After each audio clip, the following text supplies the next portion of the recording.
dukoreshe umuriro neza tuwuzigama.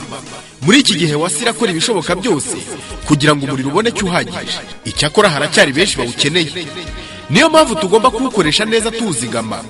Tugira akamenyero ko kuzimya amatara mu byumba tutarimo ndetse naho dukorera mu gihe bidakenewe. Nyabuneka nimwibuke kuzimya amatara muri za biro mu gihe muvuye ku kazi.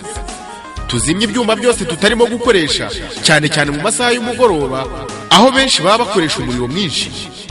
Ducomokore kompiyuta, kwiziniyeri na firigo mu gihe nta byakwangirika birimo, kimwe n'ibindi byuma bikoresha umuriro w'amashanyarazi mu gihe tutabikeneye. Nitwihatire kandi gukoresha amatara arondereza ingufu, gukoresha ibyuma bya monofaze, kandi twihatire gukoresha ibyuma bidakenera ingufu nyinshi kandi yenda atari nabyo dukeneye.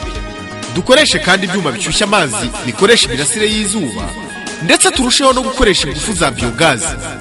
Ese mwari muzi ko hari ingufu nyinshi Ewasa tugezaho zipfa ubusa kubera ibikoresho bitwara amashanyarazi mu gihe bidakenewe? Tuzirikane rero ko dukoresheje amashanyarazi neza twazigama amafaranga kandi tugafasha Ewasa kugeza amashanyarazi no ku bandi atarageraho. Ubu butumwa bw'ikigo cy'igihugu gishinzwe ingufu, amazi n'isukura, Ewasa.